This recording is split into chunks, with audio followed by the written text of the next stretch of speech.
Sun screens. మనం బయటకి నేను చాలామంది నా ఫ్రెండ్స్‌లో చూస్తూ ఉంటా. బయటకి వెళ్తున్నారు అనంగానే ఫస్ట్ సన్ స్క్రీన్ పూసుకొని బయటకెళ్తూ ఉంటారు. లేకపోతే వెళ్ళరు. నిజంగా సన్ స్క్రీన్ అనేది రెగ్యులర్‌గా పెట్టుకోవాలా?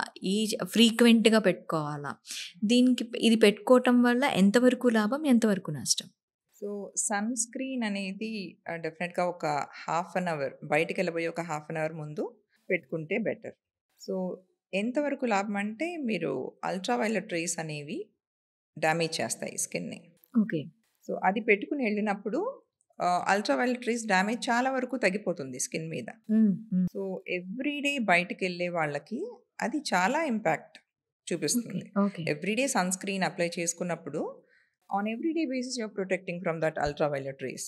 కాబట్టి మీ స్కిన్‌లో జనరల్‌గా వచ్చే పిగ్మెంటేషన్ చేంజెస్ కానీ, టాన్ కానీ, లేదంటే స్కిన్ డ్యామేజ్ అవ్వడం వల్ల వచ్చే రింకిల్స్ కానీ, అవి చాలా వరకు డిలే అవుతాయి మీకు.